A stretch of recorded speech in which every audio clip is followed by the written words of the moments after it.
کیاپور عروسی داره، سخایی مجلس تربیه. هر دوتاشون هم یخ میخوان، یخ هم گیر نمیخوان، هر دوتاشون هم نگران. از خیلی فرق نمیکنه که زن بگیری یا زنت بمیره. یخ و پنکه جزء جدا نشدنی هر مراسمی.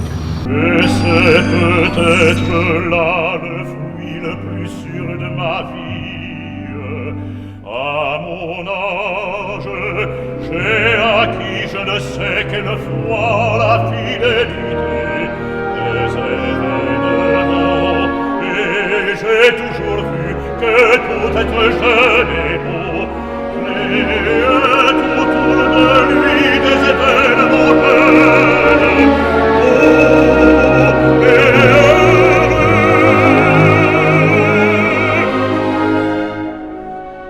Et c'est toi maintenant qui vas ouvrir la porte à des nouvelles, des autres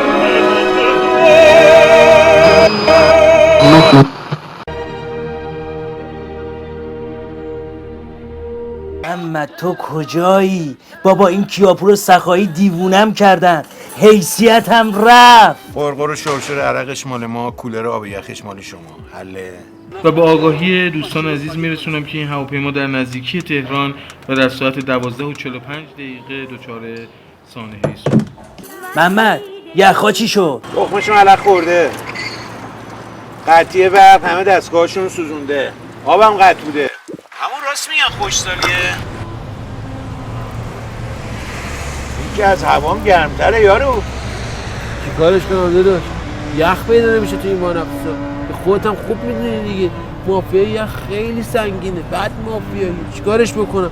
بعدش هم یخچال نرم که یخ بزنم توش، اصلا برق نرم که یخچال داشته باشم. خب آب دیگه گرم میشه، یخ دیگه آب میشه، چیکارش بکنم؟ چرا گیر دادی؟ شهرداری هم راه بره من گیر میده. تو همه شهرداری راه انداختی. اومدم بابا اومدم. تو اصلا میدونی امروز چند درجه فارنهایته؟ چی؟ عذرخواهی میکنم دوستان عزیز و تسلیت میگم حادثه سقوط هواپیمای مسافربری رو که ساعت 10 صبح از شیراز به تهران پرواز کرده بود و کشته شدن هموطنان عزیزمون.